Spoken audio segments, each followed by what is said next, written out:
de interleuquina 1, que van a suprimir el sistema inmunitario.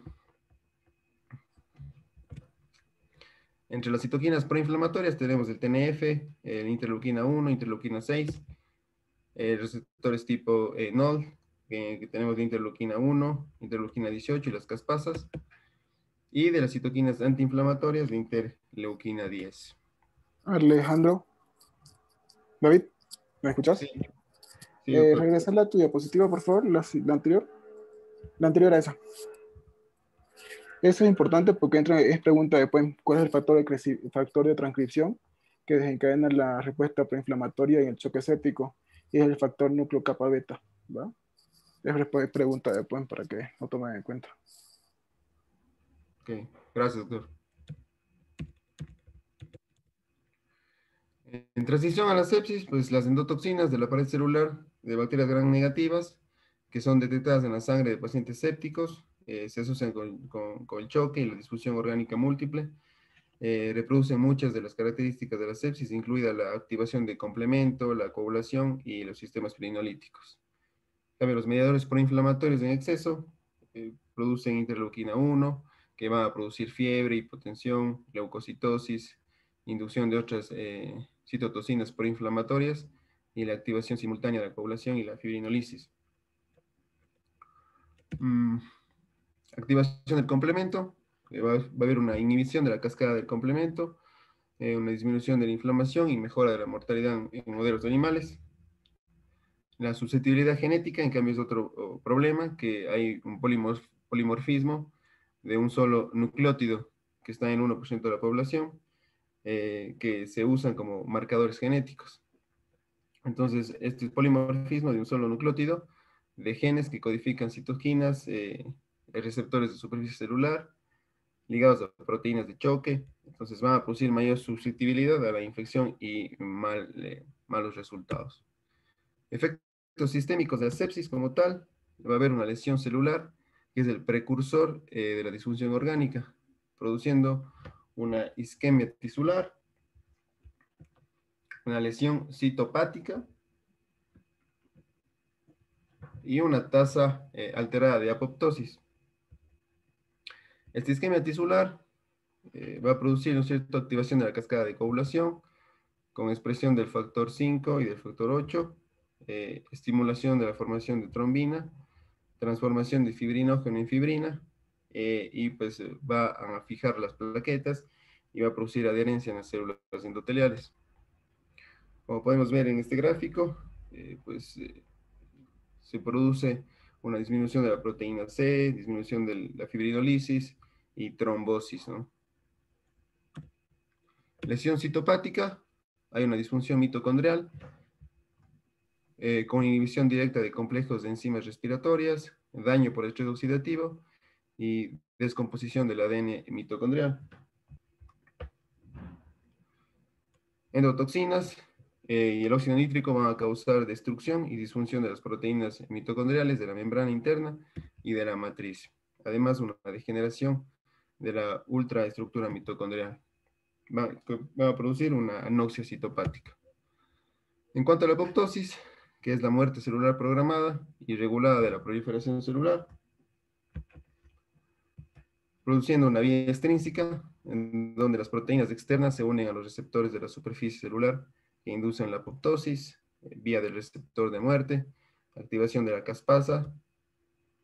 La vía intrínseca, en cambio, vía de apoptosis mediada por mitocondrias, los radicales de oxígeno, la radiación y la lesión del ADN, y proteínas proapoptósicas que inducen a las mitocondrias a liberar citocromo C, que a través de una serie de eventos activa las caspasas 9.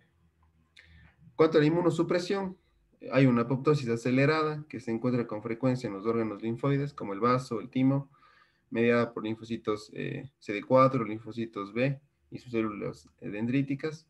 Hay una linfopenia persistente en pacientes sépticos que aumenta la mortalidad.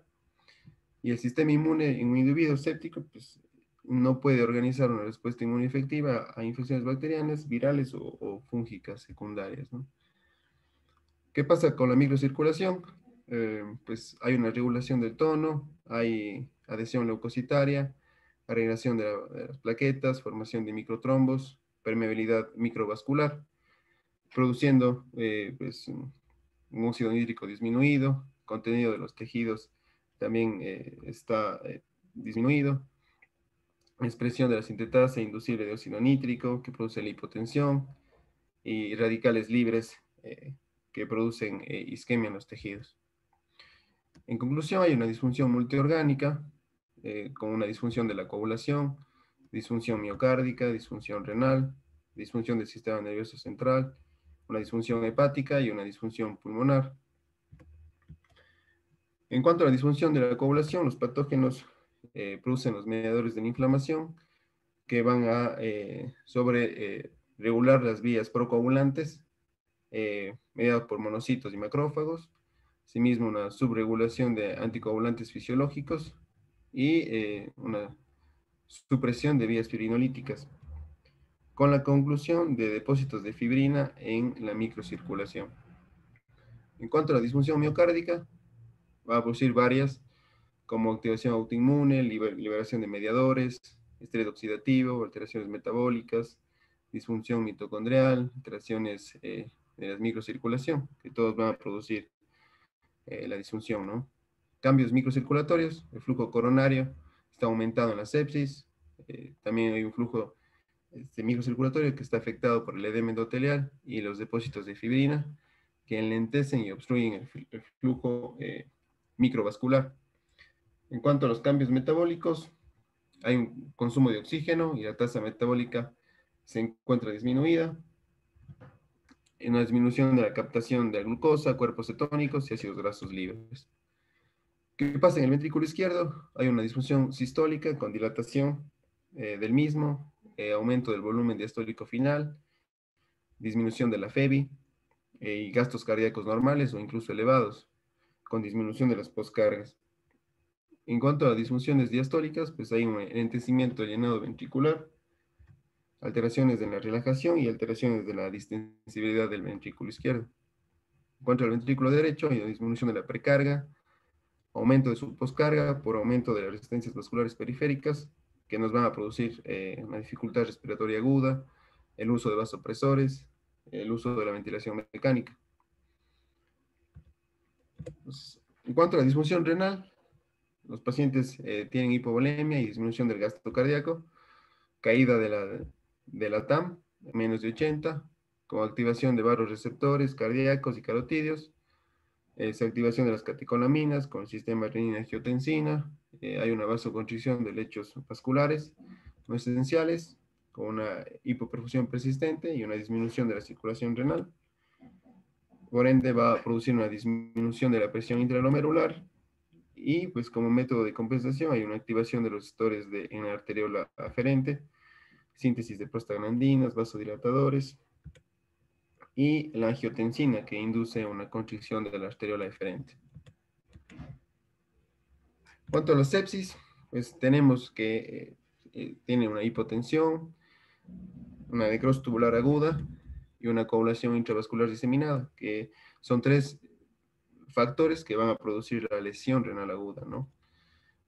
La hipotensión va a producir una isquemia renal, la necrosis tubular aguda, una necrosis y apoptosis focales del epitelio tubular, y la coagulación intravascular diseminada, los microtrombos vasculares y glomerulares. Todos estos nos llevan a una insuficiencia renal. En cuanto a la disfunción del sistema nervioso central, hay una resistencia a la acumulación leucocitaria, desprovisto por el sistema linfático, permeabilidad de la barrera hematoencefálica, daño de los astrocitos, y segundo, hay un daño endotelial cerebral, con aumento de la permeabilidad, como se dijo, paso directo de catecolaminas, alteración del flujo sanguíneo cerebral, edema e hipoperfusión cerebral. En cuanto a la disfunción pulmonar, hay una lesión endotelial en la vasculatura muscular que produce una alteración en el flujo sanguíneo, aumento de la permeabilidad, edema pulmonar, atrapamiento de neutrófilos, lesión de membrana e hipoxemia, que va a producir directamente el síndrome de insuficiencia respiratoria aguda. En conclusión, la fisiopatología, que es muy compleja. La sepsis nos lleva a una vasodilatación, aumento de la permeabilidad capilar, que nos va a llevar a un choque distributivo. Todo parte desde la activación de mediadores inflamatorios y produciendo esta alteración tisular y activación plaquetaria con microtrombos tisulares, alterando el óxido nítrico con aumento de la permeabilidad, teniendo como resultado la hipoperfusión tisular y disminución del oxígeno, ¿no? En cuanto a choque séptico, eh, pues tenemos que conocer unos tres conceptos que han venido cambiando a lo largo de los años.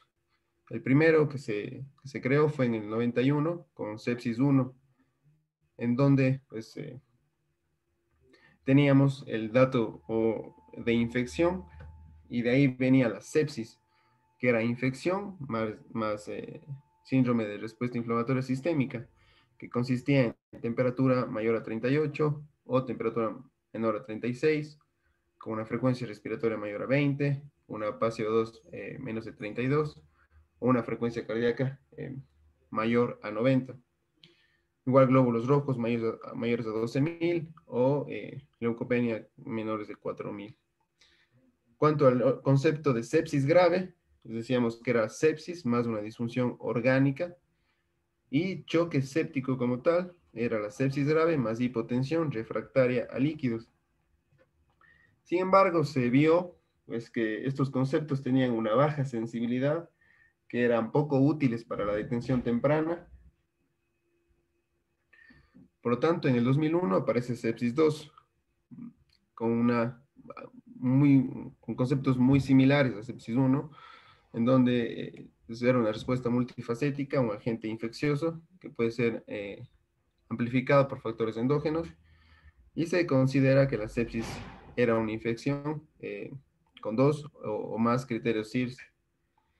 Sin embargo, tras varios estudios, en el 2016 sale el concepto de sepsis 3, en donde sepsis era un trastorno orgánico potencialmente mortal provocado por una respuesta desregulada del huésped a la infección. Y choque séptico como tal es un subconjunto de la sepsis que incluye trastornos circulatorios y celulares metabólicos asociados a un mayor riesgo de mortalidad. Entonces, para hablar de sepsis y choque séptico, tenemos que retroceder el tiempo e irnos hasta el año 2001 con el doctor Rives, con su publicación de terapia guiada por objetivos, que fue publicado en la New England en el mismo año, en donde él logró disminuir la mortalidad en un 16%. ¿Qué eran sus objetivos? Pues eran muy claros, ¿no? Tener un paciente con intubación orotraqueal y ventilación mecánica, colocación de un catéter venoso central para medir la presión venosa central, y si era menor de 8 teníamos que administrar cristaloides o coloides. Asimismo, mantener perfusorias mayores a 65, y si no, pues el uso de vasopresores. También medir la saturación venosa. Si era menor de 70, iniciar transfusiones de glóbulos rojos para mantener hematocritos por encima de 30%. Sin embargo, en el 2012, pues aparece la primera campaña de sobreviviendo a la sepsis, con cambios y añadiendo otros parámetros, como fue evaluar y medir el lactato, mantener presiones venosas centrales entre 8 a 12. Aquí aparece la diuresis, que teníamos que tener mayor a 0,5 ml por kilo hora, TAMS mayores a 75 y saturaciones venosas mayores a 70. Sin embargo, en el 2014, en el 2015, salieron 3 estudios, uno en Estados Unidos, uno en Inglaterra y uno en Australia, el estudio PROCESS, ARISE y PROMISE, que concluyeron que la reanimación guiada por metas no estaba siendo efectiva en la sobrevida de los pacientes a los 30 días. Por lo tanto, se cambian las propuestas de los objetivos hemodinámicos a 3 y 6 horas. Ahí es donde aparece pues, la campaña Sobreviviendo a la Sepsis del 2016, en donde nos dice que en las primeras 3 horas teníamos que tener ya niveles de lactato bajos, obtener cultivos, administrar antibiótico de amplio espectro y administrar soluciones a 30 ml por kilo hora para la hipotensión, o si el paciente tenía un lactato mayor a 4, administrarlo igual.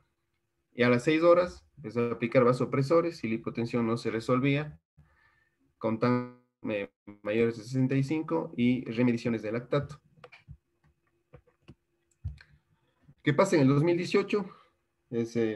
Aparece la campaña Sobreviviendo a la sepsis, en la que actualmente nos guiamos, que es de extrema importancia en el manejo de pacientes con sepsis, porque es una emergencia médica, y la guía establece que estos pacientes necesitan una evaluación y un tratamiento urgente, incluyendo reanimación con fluidos, mientras se controla el foco infeccioso y se obtienen resultados de laboratorio inmediatamente y se buscan mediciones más precisas del estado hemodinámico. Entonces, aquí tenemos unos criterios en donde, por ejemplo, el lactato tiene que ser mayor a 2, obtener cultivos y administración de antibiótico terapia, obviamente, primero los cultivos y luego los antibióticos de amplio espectro. Comenzar administración con líquidos a 30 ml por kilo hora y aplicar vasopresores si el paciente sigue hipotenso durante la resucitación. Entonces, ¿a qué nos referimos con el tiempo cero o el tiempo de presentación? Era el momento del triage, es el momento del triage o el momento de la emergencia o el primer registro consistente en un hospital o en una casa de salud.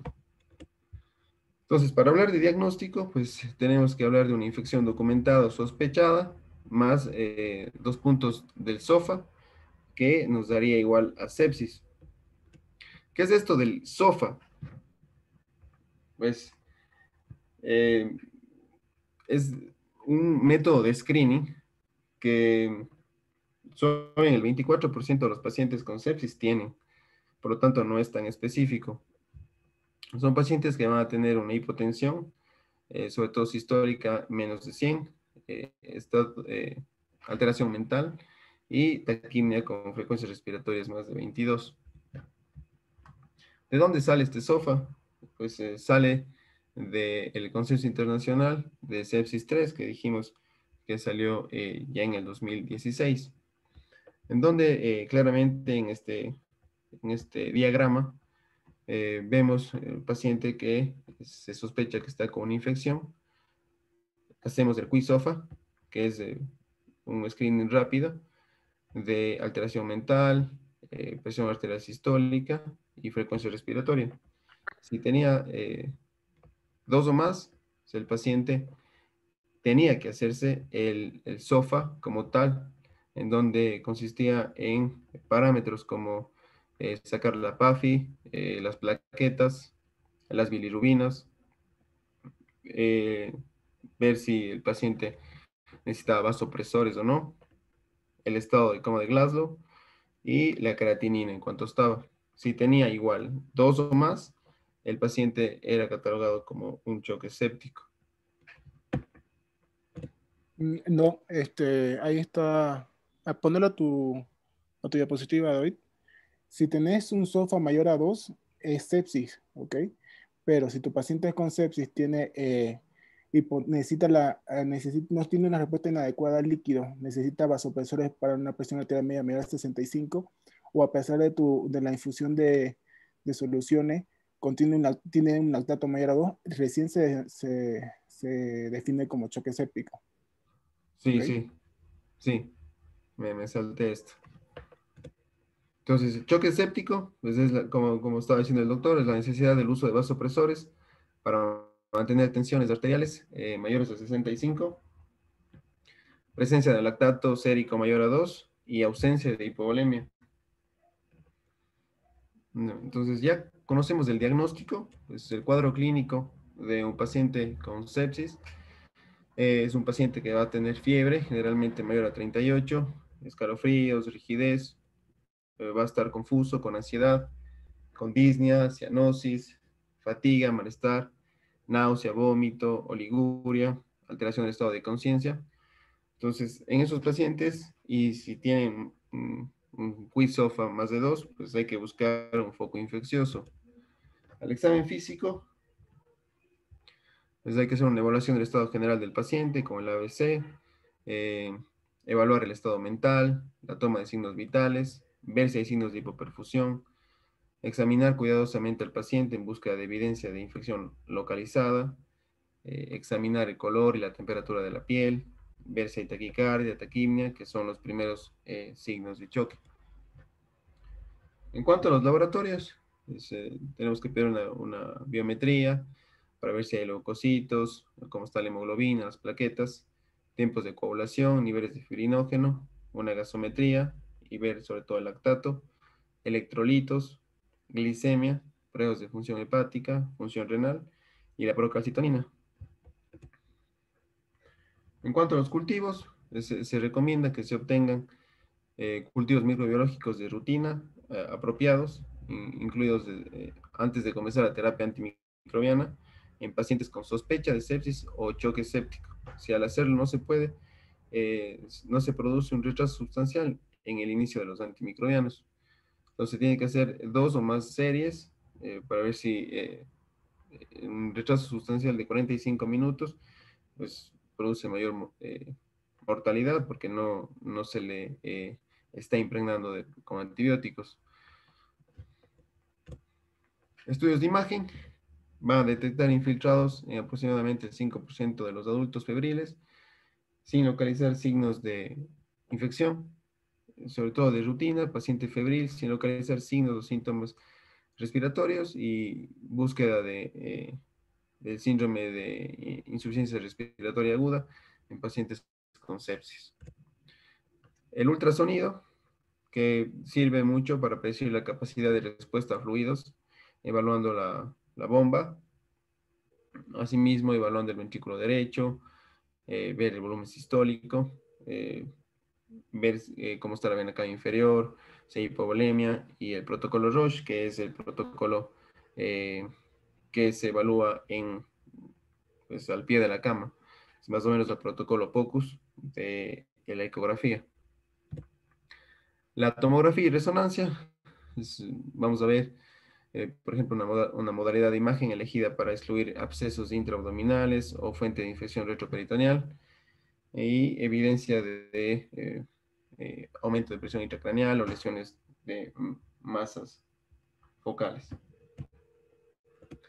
La punción lumbar, de evidencia clínica o sospecha de una meningitis o encefalitis. Si la presión de apertura es elevada, solo se debe obtener cantidad de líquido cefalorraquídeo necesaria para el cultivo y presentación fulminante, por ejemplo, aguda, de un inicio rápido, un choque séptico y un estado mental gravemente deteriorado, nos hace pensar en una meningitis bacteriana, que es muy catastrófica, porque son pacientes que no nos dan mucho tiempo de hacer un diagnóstico preciso. Entonces, el reconocimiento precoz del choque séptico, ¿qué herramientas tenemos en la actualidad? Primeramente tenemos que hablar de los signos de hipoperfusión, que son el paciente con alteración de la conciencia, con disminución de la diuresis y con alteración del llenado capilar. En cuanto a la disminución de la diuresis, es, a ver, en cuanto a alteración de la conciencia, encontré un artículo en donde se vio que en modelos experimentales hay alteraciones en la microcirculación, pero sin embargo, solo el 25% de los pacientes tienen alteraciones neurológicas debido a problemas de la microcirculación cerebral. Por lo tanto, un estado de alerta no nos descarta que el paciente tenga o no tenga sepsis. En cuanto a la diuresis, la oliguria es usada como parámetro de falla circulatoria y como meta de reanimación. Sin embargo, para que la oliguria sea un buen predictor de insuficiencia renal, tiene que pasar de 3 a 5 horas de oliguria y con diuresis de menos 5 ml por kilo hora. Por lo tanto, no tiene la rapidez que nosotros necesitamos para diagnosticar el choque séptico de forma espontánea. En cuanto a la perfusión periférica, que es durante la falla circulatoria, el flujo sanguíneo es desviado desde órganos periféricos hacia órganos vitales. Aquí tenemos el estudio Andrómeda, que fue un ensayo clínico multicéntrico que incluyó 28 unidades de cuidados intensivos en 5 países de Latinoamérica, en donde los investigadores se dispusieron a determinar si la reanimación dirigida por perfusión periférica, es decir, el tiempo de llenado capilar, en pacientes que cursan con choque séptico, era más efectiva que la reanimación guiada por niveles de lactato sérico, para reducir la mortalidad a los 28 días. En total incluyeron como 424 pacientes que se autorizaron para seguir una de las conductas antes señaladas. Y se concluyó que la reanimación basada en normalizar el llenado capilar no fue estadísticamente superior a niveles de lactato en términos de mortalidad. Fueron de 34.9 y el otro fue de 43.4%. Sin embargo, esta medida logró una reducción de la mortalidad en 8.5%. Entonces, la técnica que ellos utilizaban, pues, se presenta en la figura, que constó en aplicar con un portaobjeto de vidrio una firme presión sobre la superficie ventral de la falange distal del dedo índice derecho hasta que el lecho capilar se volviera blanco y mantenerla por 10 segundos. Luego del tiempo establecido se midió cuánto tiempo la falange tardaba en recuperar su color normal y se fue considerado como alterado superior a 3 segundos. Sin embargo, pues el estudio Andrómeda, sí mismo como otros estudios, vieron que hay un grado de subjetividad a eso.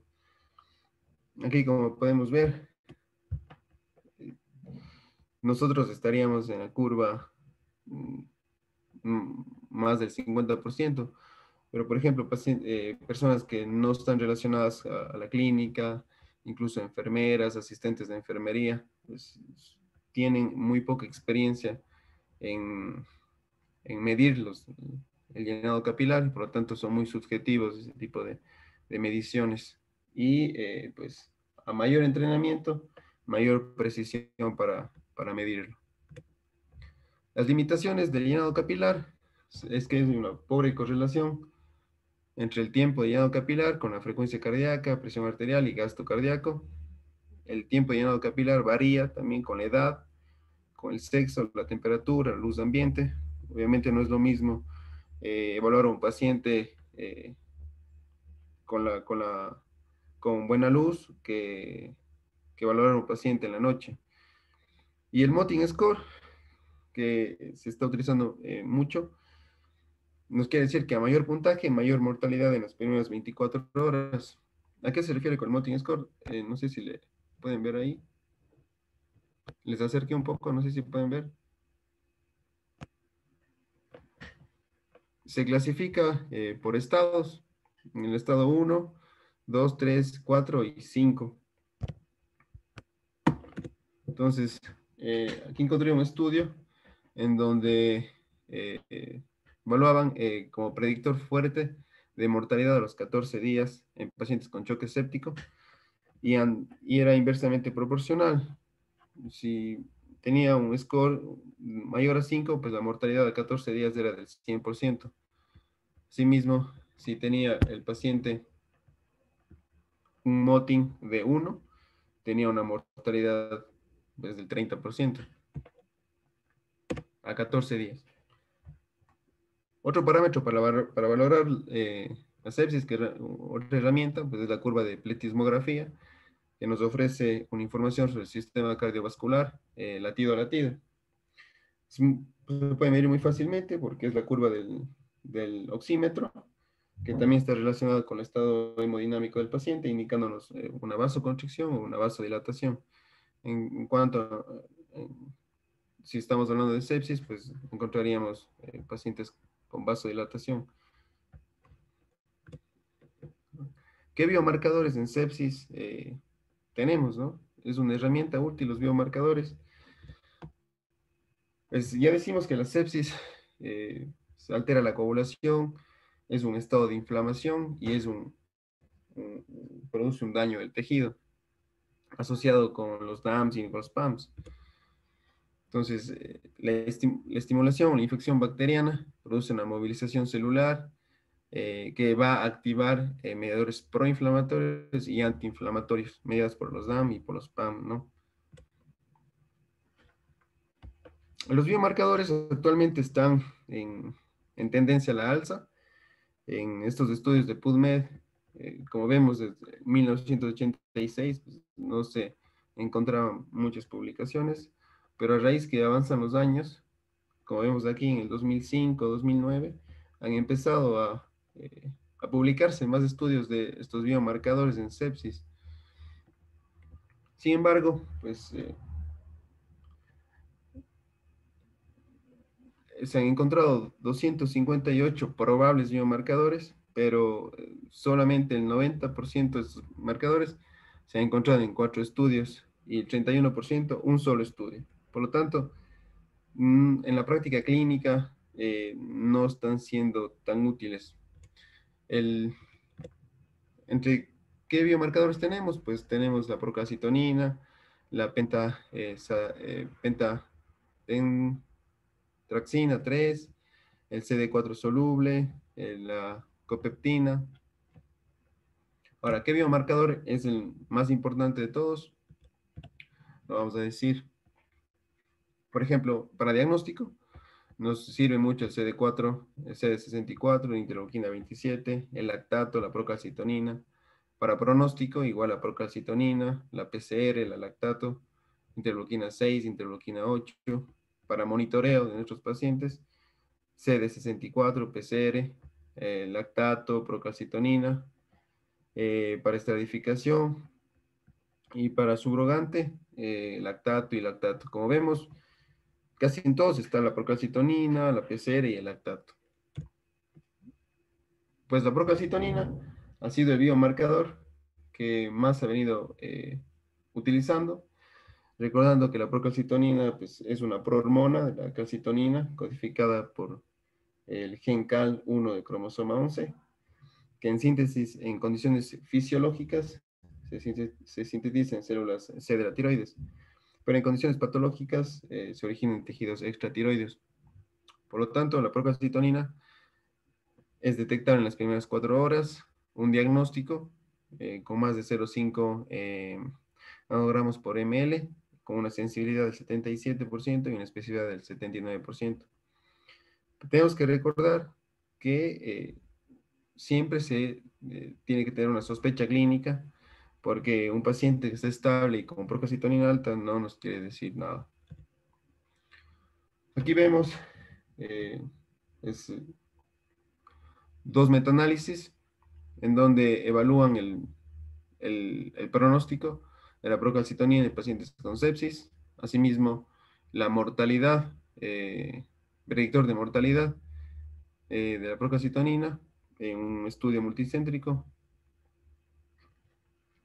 Entonces, el estudio MOSES, que fue con 900 pacientes en la emergencia y en la terapia, que se hizo una medición pareada el primer día y en el cuarto día se midió la procalcitonina, y los pacientes que bajaban el 80% del valor inicial tenían una menor mortalidad de los pacientes que no. Asimismo, otro estudio, el estudio PROATA, que también fue un estudio clínico randomizado, concluyó que la procalcitonina sirve para terminar el antibiótico o para disminuir los días de permanencia con el mismo. Fue un estudio multicéntrico en donde se tomaron pacientes infectados con procalcitonina seriada, simplemente no se hizo para el diagnóstico, sino para el control y para la suspensión de antibiótico terapia. Asimismo, en estos últimos 3 metaanálisis con distintas poblaciones, concluyeron que no hay también efectos en la mortalidad, pero sí en los días de tratamiento con antibiótico terapia. Entonces, este es otro estudio de metaanálisis, en donde vemos en este diagrama pacientes con procalcitonina alta, se sospecha de una infección, no mejora con los antibióticos, hay que empezar en 3 cosas. Ajuste de la antibiótico terapia, un diagnóstico específico o intervenciones para el control de fuentes. Si tenemos la procalcitonina baja, no necesita antibiótico para nada y tenemos que buscar otros diagnósticos. Pero si tenemos una procalcitonina alta, introducción, y la procalcitonina baja, la duración de antibiótico terapia disminuye, asimismo va a disminuir las reacciones alérgicas, las resistencias, las infecciones por el Clostridium difficile, y en conclusión va a disminuir la mortalidad y la disminución de los días de estancia hospitalaria y los costos, ¿no? Aquí vemos que el punto de referencia de una procalcitonina es de mayor a 0.5, con una recomendación muy fuerte para antibiótico terapia. A partir debajo de eso, pues ya va bajando las recomendaciones. Surgiendo la sepsis en el 2016, ya nos habla de la procalcitonina como el único biomarcador que sirve para disminuir los días de antibiótico terapia. Incluso si tenía una procalcitonina baja, se podría ya suspender los antibióticos. Sin embargo, tenemos que recordar que iniciar, cambiar o suspender antibiótico terapia nunca debe realizarse solamente a base de biomarcadores, sino tenemos que también correlacionar con la clínica. Bueno, hemos hablado de biomarcadores, pero ¿qué biomarcador es el ideal, no? Que esté presente desde el inicio de los síntomas, que me permita un diagnóstico precoz, que tenga una alta sensibilidad y especificidad para infecciones, que me ayuden a diferenciar de un CIRS infeccioso o de un choque, que me identifique el microorganismo, que me provee información sobre la probable evolución del paciente, el pronóstico y para que me guíe en las decisiones terapéuticas. Pues lastimosamente, hasta la actualidad no existe un biomarcador ideal. Hasta el momento, pues como vemos en esta curva de la historia, como hablamos de Hipócrates en el año 400, en 1843 el lactato, la leucocitosis en 1927, y así podemos irnos los años. Sin embargo, ¿qué hay en el futuro? Pues la medicina personalizada, los omics, que es medicina guiada por ADN, por RN, por proteínas que van a codificar las células y pues nos van a hacer un tratamiento individualizado en nuestros pacientes. Se deben implementar pruebas rápidas en el diagnóstico de nuestros pacientes. Pues tenemos pruebas de diagnóstico y de pronóstico y terapéutica que se está recomendando, sí. Sin embargo, su uso y resultados no deben retrasar el manejo de nuestros pacientes. Como dijimos en Sepsis 2018, tenemos la hora de oro, que lo hablaremos más adelante. Bueno, en cuanto al tratamiento, el paciente debe combatir la enfermedad junto con el médico. Entonces, ¿qué tenemos? El ABCD. Primeramente, asegurar la vía aérea, control cervical, brindar oxígeno, verificar pulso, llenado capilar, color, temperatura, control de hemorragias, estado neurológico y exposición del paciente. La hora de oro, es que ya hablamos en la sepsis de 2018, un lactato mayor a 2, hemocultivos preferentemente antes de iniciar antibiótico terapia, antibióticos de amplio espectro, soluciones cristaloides vía intravenosa, y vasopresores en pacientes con choque séptico para mantener TAMS mayores a 65. Y como dijimos, se define el tiempo cero o el tiempo de presentación como el momento del triage en urgencias o del primer registro consistente con sepsis severa o choque séptico. Entonces, ya en cuanto a las guías del Sonriendo a la Sepsis 2018, pues la reanimación inicial, administrar al menos 30 ml por kilo de cristaloides intravenosos dentro de la primera hora. Después de la reanimación, iniciar con líquidos. Se administran más líquidos según la revaloración frecuente del estado hemodinámico. Utilización de variables dinámicas en lugar de estáticas para predecir la respuesta a la administración de líquidos, es decir, variables como el volumen sistólico, variabilidad de la presión de pulso, prueba de elevación de las extremidades. Y realizar la reanimación de manera de normalizar el lactato. En cuanto a antibiótico terapia, iniciar el tratamiento intravenoso con antibióticos tan pronto como sea posible, en un plazo máximo de 1 hora.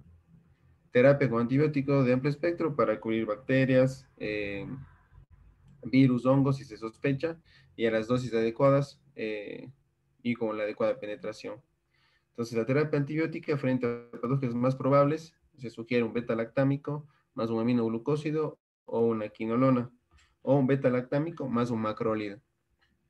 Además, se sugiere que la duración sea de 7 a 10 días para el tratamiento de antibiótico terapia y la evaluación diaria para la reducción gradual del tratamiento antibiótico, es decir, con la procalcitonina, ¿no?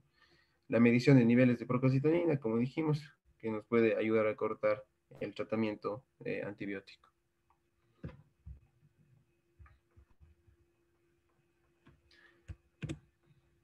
En vasoactivos, la norepinefrina como el vasopresor de elección, agregar vasopresina hasta dosis de 0,3 unidades por minuto o epinefrina a la norepinefrina con intención de elevar MAPS hasta el valor deseado. Dopamina como agente vasopresor alternativo a la norepinefrina, únicamente en pacientes altamente seleccionados, es decir, pacientes con bajo riesgo de taquiarritmias o bradicardias absolutas o relativas. La dobuta en pacientes que muestran evidencia de hipoperfusión persistente a pesar de una sobrecarga de líquidos adecuada y el uso de agentes de vasopresores. Y colocar el catéter venoso central a todos los pacientes que requieran vasopresores como sea posible. En cuanto a los corticoides, pues la hidrocortisona intravenosa en una dosis de 200 miligramos por día en caso de que el manejo hídrico y vasoactivo no mejoren la perfusión celular.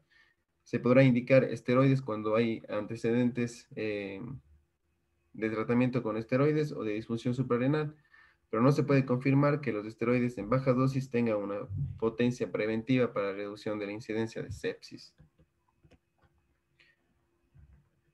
En cuanto a los hemoderivados, administración de transfusión de eritrocitos, solo cuando la concentración de hemoglobina disminuye a menos de 7 gramos por decilitro en adultos, en ausencia de circunstancias atenuantes como isquemia miocárdica, hipoxia grave o hemorragia aguda. No se recomienda el uso de eritropoyetina para el tratamiento de la anemia asociada a sepsis. Se sugiere no utilizar plasma fresco congelado para corregir las anomalías de coagulación en ausencia de hemorragia o procedimientos invasivos planificados. Asimismo, la transfusión profiláctica de plaquetas cuando los recuentos sean menos de 10.000, en ausencia de una hemorragia manifiesta, y cuando los recuentos sean menos de 20.000, si el paciente tiene riesgo importante de hemorragia. Los recuentos de plaquetas más elevados, mayores a 50, se recomienda para la hemorragia activa, una cirugía o procedimientos invasivos. En cuanto a ventilación, desde el objetivo del volumen corriente a 6 ml por kilo de peso corporal previsto, en comparación con 12 ml kilos en pacientes adultos con síndrome de dificultad respiratoria aguda inducido por sepsis. El objetivo de límite superior para las presiones mesetas, que sea de 30 centímetros de agua, en lugar de presiones mesetas más altas en pacientes adultos. Las PIP más elevadas en lugar de unas más bajas en pacientes igual adultos con CIRS. Y la posición de decúbito prono en lugar de decúbito supino en pacientes adultos con CIRS inducido por sepsis a una proporción de una PAFI de menos 150. En cuanto a los agentes de bloqueo neuromuscular, por menos de 48 horas en pacientes adultos con SIRS e inducidos por sepsis. La glicemia, pues iniciar la administración de insulina cuando los niveles de glicemia consecutivos sean mayores a 180. Este método está dirigido a un nivel máximo de glicemias de menos de 180, en lugar de un máximo de 110. Monitorizar los valores de glicemia cada 1 o 2 horas, hasta que los valores de glicemia y las tasas de infusión de insulina estén estables. Posteriormente, cada 4 horas, que los pacientes reciban la infusión de insulina. La tromboprofilaxis, diaria, con heparina de bajo peso molecular, que tiene una recomendación 1B, versus la heparina no fraccionada, 2 veces al día o 3 veces al día. Las medias de compresión neumática, siempre que sea posible. En cuanto a la nutrición, es nutrición enteral u oral, si es posible, preferiblemente a dieta absoluta o perfusión con glucosada en las primeras 48 horas. En la primera semana tras el diagnóstico, pues nutrición enteral con bajas dosis de calorías, usar nutrición enteral o perfusión glucosada, preferiblemente a que usar nutrición parenteral total. Ahora, 5 razones por qué usar los vasopresores en choque séptico. Pues la duración y el grado de hipotensión hacen relación con el choque séptico, que están asociados con un incremento en la mortalidad y una disfunción multiorgánica y falla renal. Además, la norepinefrina incrementa el gasto cardíaco cuando se administra en las fases tempranas del choque séptico sin administración de líquidos. La tercera, la administración temprana de norepi previene una sobrecarga peligrosa de líquidos. Estamos hablando de un choque séptico, un choque distributivo, que está vasodilatado. Si ponemos más líquido y no tenemos una bomba y no tenemos un tono, vamos a producir mayor sobrecarga de líquidos y mayor mortalidad. Además, la administración temprana de norepi en pacientes con choque séptico mejora la microcirculación. Y por último, la iniciación retrasada podría estar relacionada con mayor mortalidad. Entonces, como dije hace un par de segundos, los líquidos fundamentalmente para el tratamiento de la sepsis son de 30 ml por kilo hora en las campañas de sobreviviendo a la sepsis. Sin embargo, pues muchos expertos no recomiendan la administración de sobrecarga de líquidos, más recomiendan ya el uso de vasopresores directamente. Entonces, en cuanto a la solución ideal, está comprobado que Harman es la mejor. Solución salina no, porque va a producir una acidosis metabólica hiperclorémica.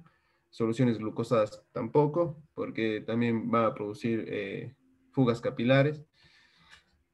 En cuanto al vasopresor, ¿cuál es el mejor? No hay evidencia de cuál sea el mejor, pero la norepinefrina tiene menores efectos adversos.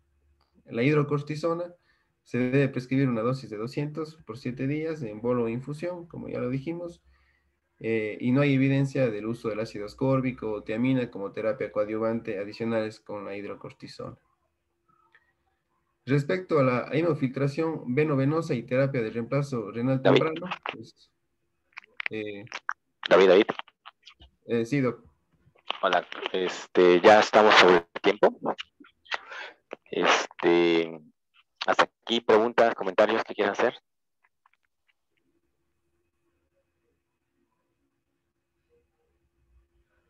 No, creo que no, creo que todo bien.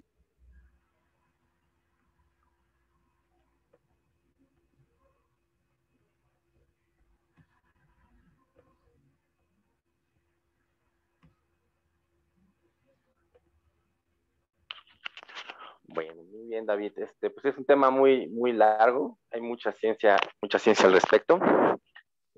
Creo que lo estás abordando bastante bien. ¿Qué tanto te falta en cuanto al tratamiento? Creo que ya me faltan unas 5 diapositivas, doc.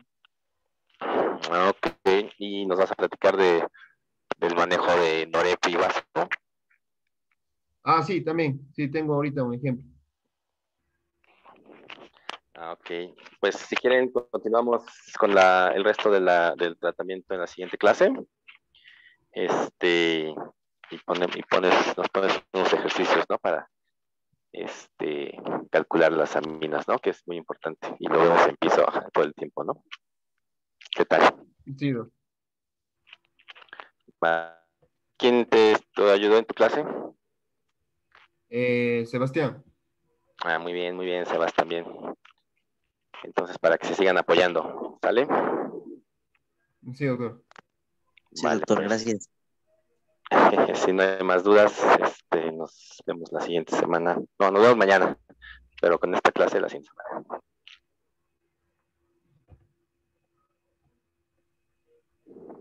Está bien, doctor. Hasta luego. Saludos a Pinto. Hasta luego, doctor.